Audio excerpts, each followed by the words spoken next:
The number one thing I would suggest avoiding when setting up your microphone is buying a very expensive microphone and a very expensive preamp and a very expensive mixer and all this stuff. You don't need all this expensive equipment to make your microphone sound good. You don't need to buy an Go XLR. You don't need to buy an AT2020. You don't need to buy a Rode Procaster. You just don't need to. What I suggest doing is starting small, getting yourself a cheaper microphone and learning how to process that audio properly. What I have here is a Blue Snowball. It's like a $40 mic. I don't have a preamp. I don't have a mixer. I use a virtual mixer voice meter, but I don't use that application to process the audio for your microphone. What I use is an application called Equalizer APO. It's a free application that will process audio live on your mic in real time. You can apply VST plugins in this application, so you can use VST plugins with your microphone to apply things like a noise gate, compression, equalizer, expander, things like that, all the stuff that you need for your microphone to get it to sound good. So the best way to learn how to set up your microphone professionally is to get a bunch of cheap stuff that you can use and process and learn the functions of, instead of spending $1,000 on a bunch of equipment that you don't need and you will still have to learn how to set up the filters properly for. I'm a decent sized YouTuber and content creator, and I still haven't gone out and purchased something that's more valuable than the Blue Snowball. The reason that is because I don't find it necessary at this point in time to go and spend more money on a microphone when this microphone is working just fine for me. I will be happy to create more information on different microphones in the future when companies start reaching out to me, asking me to create presets for them, asking me to create informational videos about their microphones. That's when I will find it suitable for me to get a different microphone. Anyways, with that being said, in this video, I'm going to show you how to set up Equalizer APO, download and installation process for that application. I'm also going to show you how to install the Reaper plugins, which is what we use in my Discord server and in my community. The Reaper plugins are great plugins to use. They're a great VST plugin I highly suggest. And then also, I'm going to show you how to download and set up the presets that I have available in my Discord server. The link for Equalizer APO, the Reaper plugins, and my Discord server are all in the description below. If you have any problems with the setup process or you run into any questions along the way, feel free to hop in my Discord server and my Audio Ninja will help you. In order for the presets in my Discord server to load into Equalizer APO properly, you need to make sure you have all the plugins installed prior to installing the presets into Equalizer APO. So make sure you follow the setup process of this video, otherwise you will load in a preset and it will all be set to default. The download for Equalizer APO will be found on sourceforge.net. You just need to make sure you download and install anything that comes with this download. When you use the link for the Reaper plugins, it will bring you to a site that looks like this. You don't want to hit this download button here. You want to hit the download for the Reaper plugins down here. Now, if you want to use these Reaper plugins with Audacity, you want to make sure you actually get this 32-bit version as well. But this is the link for those VST plugins. The next thing you're going to do is configure Equalizer APO and install it onto your microphone. So what we'll do is go to our start menu here, scroll down till we find the Equalizer APO. And what you need to run is that configurator. Once you have the configurator open, you'll have the playback devices and capture devices. We're going to go to our capture devices here. You're going to select your microphone, so make sure you toggle that and then hit OK or install or whatever the button is that pops up here. Once you have it installed onto your microphone, we're ready to actually open Equalizer APO. And the way we'll do that is go back to our start menu, scroll down to Equalizer APO again, and we want to go to our configuration editor. Funny enough, I actually get this message every time I open the configuration editor. It is installed properly to my device. So what I do is just hit the X here. This is what Equalizer APO looks like once you have it set up. This is my mic preset here that I have available in the Discord server. These here are actual EQ changes to my headset that I have gotten from Auto EQ. And this is my config tab. The first thing we have to set up on Equalizer APO is the config tab. This is how we actually have the preset properly installed to the device. So what we do on this tab here is hit the little green button here. We're going to go to Control, and we're going to hit the device button. You want to change the device and you want to make sure you select that microphone device that you installed earlier. Once you have that device selected, you're going to hit this green button again. You're going to go to Control, Include, and you're going to include the preset file that we have in my Discord server. If you use that preset file, it will make the setup process easier for you, as it will load all of the plugins that you're going to set up in this video for you. So what you'll do is hit this open button and you will open the preset file. You want to make sure that you download and then move that preset file to this file path here. It will be in your program files, Equalizer APO, the config folder. The config folder is where your preset files or all the files that you have for your configurations for your microphone should be. So if you download a preset from my Discord server, you need to make sure you put it in this file path. Make sure you put it in the config folder of Equalizer APO. Once you have that loaded in correctly, the next thing we will do is hit this open button up here, and you need to open that configuration. So I will hit my mic here and hit open, and what it will do is open a new tab with the plugins and configurations from that preset. I'm going to go ahead and show you what I have set up for my mic. What we have here is an EQ, a downward expander, a noise gate, a compression, multi-band compression, another EQ, a preamplification or a gain filter, and then a noise reduction filter. It is 9 total filters for just my microphone alone. Every preset in my Discord server will be slightly different and will have different cuts and different configurations for each one of these plugins. If you don't want to use a preset from my Discord server, you can create your own configuration in the configuration tab. You can create your own configuration by right-clicking, going to new, creating a text document, name it what you want to name it. So we can say new config, and then you can load this configuration in Equalizer APO. If you create your own configuration, you will have to load these plugins individually, and the way you will do that is by hitting this plus button here.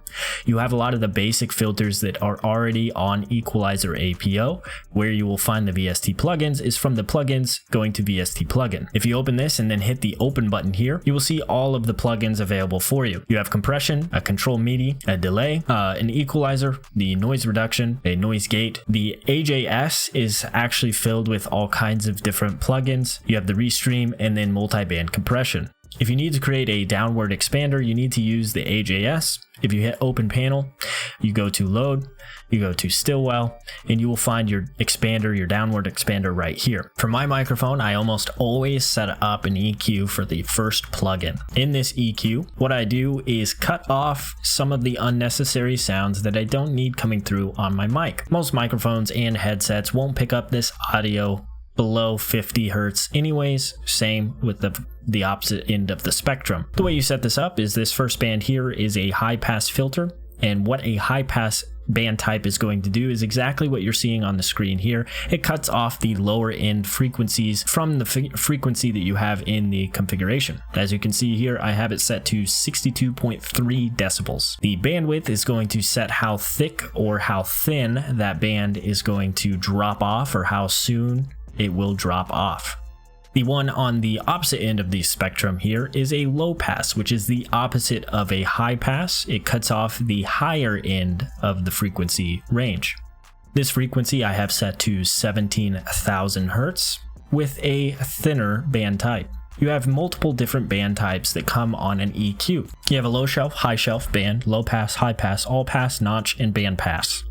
You just learned the high pass and low pass band types. Those cut off the low end and the high end of the frequency range. A low shelf will actually create what looks like a shelf. As you can see here, a low shelf raises the lower end of the frequency and cuts off the higher end of the frequency. We're going to put this back on low pass here. The high shelf is the opposite of a low shelf. You have a band, which is this one here. A band is just going to be a normal band. It's just a normal cut, and the bandwidth adjusts how tight or how loose that band is. A notch is going to cut out a certain range, so it's straight up just going to cut a range out of the EQ. A band pass is going to do the opposite of a band. It's going to create a big cut, everything outside of the band. So if I were to adjust this bandwidth, it would tighten that cut, so on and so forth. Those are the main band types that you need to be aware of when creating EQs for yourself. This second plugin I have set up on my microphone is a downward expander. I use this downward expander as a noise reduction filter. It's just to block out unnecessary sounds from coming on to my mic. Things like fan noise, air noise, background noise, things that condenser microphones really pick up, or things that blue microphones specifically pick up. I use a downward expander to kind of combat that. As you can see here on the downward expander, you have several different commands here. You have a threshold, ratio, and gain. You have a detector input detection. We won't look at those two. And you have an attack and release time. For a downward expander, what we're doing is compressing down audio or pushing down audio based on this ratio and this threshold. Everything that is below -60 decibels will be compressed downward. This ratio means for every 5.7 decibels below this threshold will be pushed down to 1 decibel. It is quite an extreme downward expander. You might not need this extreme of a downward expander, but I have a ridiculous amount of air noise and fan noise coming from my AC and my PC in my room. The attack time is how quickly this filter is applied to the audio, and the release time is how quickly the filter is released from the audio. The next plugin I have set up in the line of plugins here is my noise gate filter. The noise gate filter is going to block out all audio below a certain threshold. It has the same parameters as an expander does, with a few extra. The main ones you need to look at are the threshold. The threshold for this noise gate filter is on the left here. I have mine set to -42.4 decibels, and then you need to be aware of the attack and the release time. The noise gate is essentially going to do the same thing the downward expander does, except for it works in an entirely different way. The noise gate is going to block out everything that is below this threshold here. So -42.4 decibels and below is going to be blocked out from coming through on my microphone. When audio is traveling through your mic and it exceeds -42.4 decibels, that's when the attack time is initiated. The attack time is how quickly that gate is closing. I have my attack time set to 15 milliseconds. So when my audio exceeds -42.4 decibels, it takes 15 milliseconds for that gate to close. When that audio drops back down below -42.4 decibels, the release time is how quickly that gate opens. The next plugin I have in the lineup of plugins is my compression filter.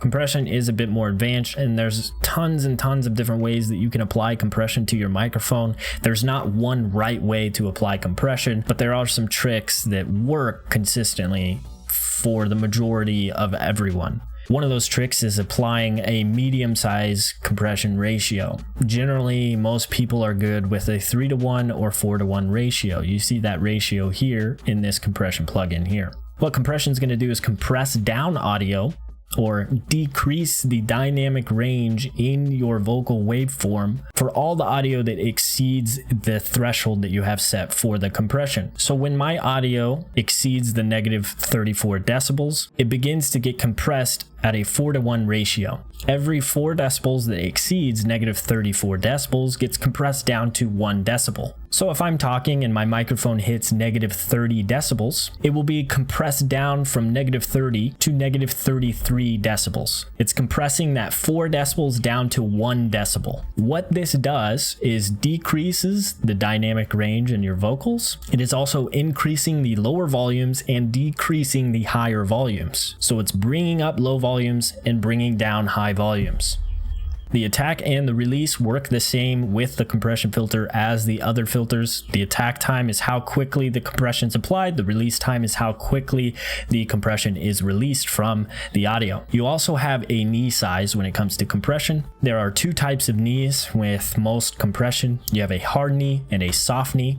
What I set up is a very soft knee. My knee size is all the way up. That means the transition from uncompressed to compressed audio is going to be a very smooth and gradual compression change. If you have a harder knee, it's going to just immediately compress that audio instead of gradually compressing it. You can also do some other things like adding some wetness or dryness to the voice. I add a little bit of wetness here. You can toy with these functions within your own compression and get it, somewhere that you like. General rule of thumb is to decrease that dynamic range or compress the audio for your overall vocals. Most people do it around -30 decibels or so at a 4:1 or a 3:1 ratio. What this will do is really compact that vocal range. It gives you a lot more wiggle room when applying gain filters or adjusting the volume for your microphone. You're also going to have less distance between your peak volumes and your low volumes, making your audio from your microphone a lot more consistent. Compression is a great way to really get that consistent audio level out of your microphone, but not only that, having a good, thorough sounding voice.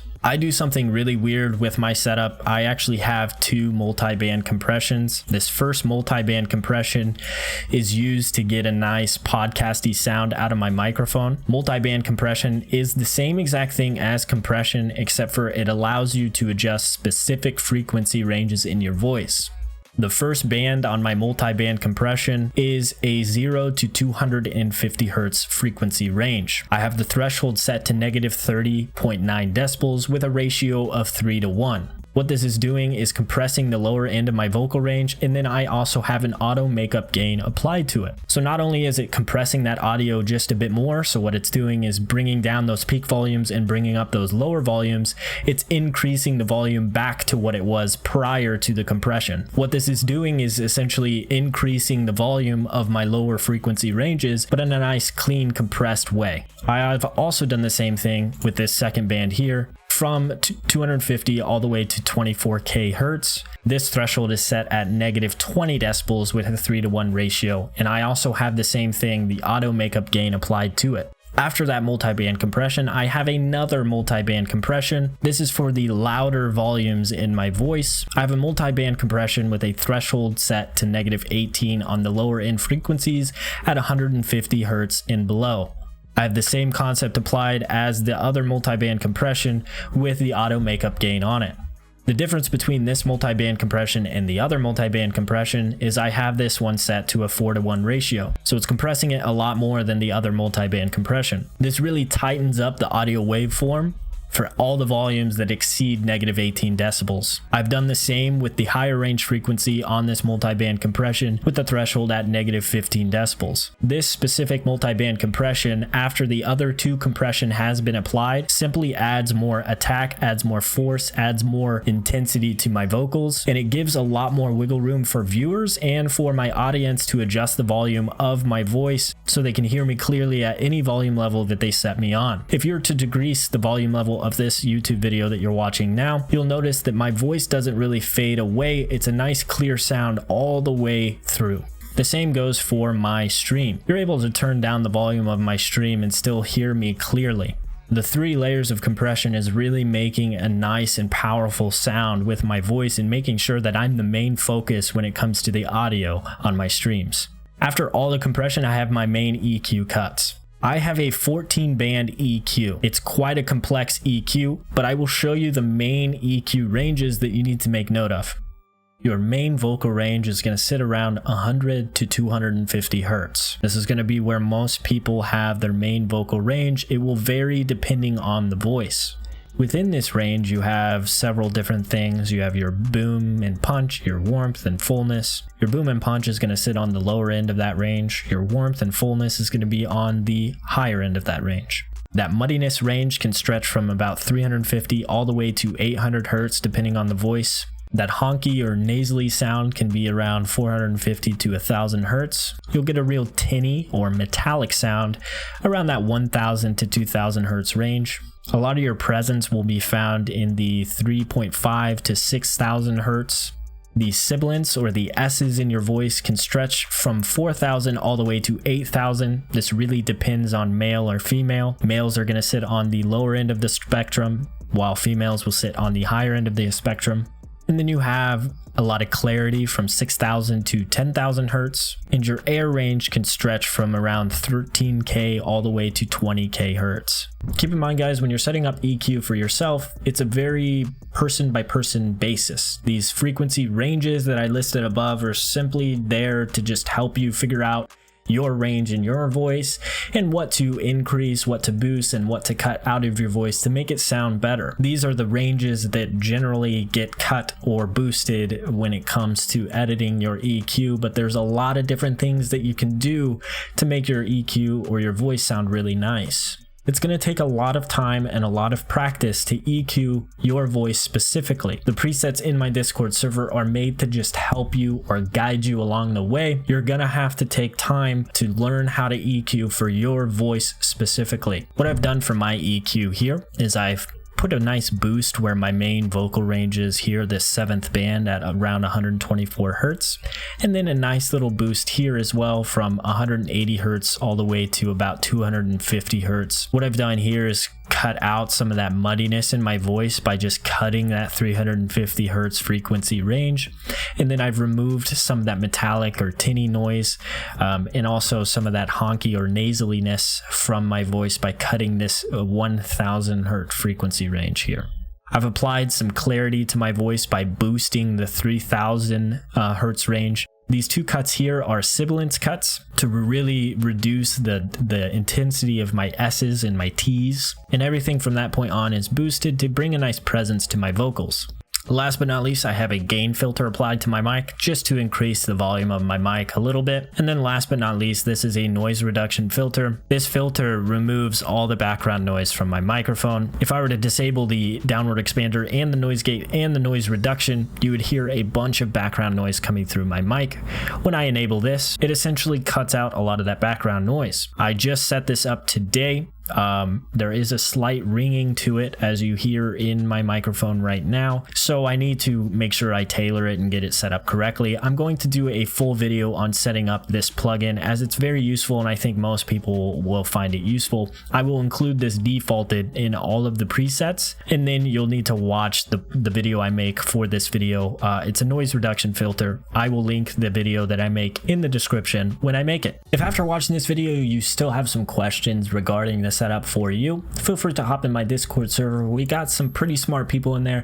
Keep in mind these guys are volunteers and it will take some time in order for you to get support. We have like 50 questions a day, so it generally takes a few hours, if not a few days, for you to get some support. So just be patient, please. If you like this video, do me a solid, hit that like button and subscribe. Ring that notification bell to this video so you can get more dope content just like this. If you're interested in funding my Discord server or getting more presets for different microphones in my Discord server, the best way to do that is by signing up for my Patreon. My Patreon is at patreon.com/thefrancois. I want to thank all my Patreons. You guys are awesome. You help fund this channel, you help fund my Discord server, so thank you so much. If you guys did like the design of the thumbnail for this video, I actually stream live when I'm doing a lot of my stream art. I don't find a lot of time to stream on Twitch these days, so I stream mostly when I'm creating stuff for my videos. If you're interested in checking that sort of thing out, go check me out on Twitch, twitch.tv/thefrancois. Thank you guys so much for watching, and I will catch you later. Peace.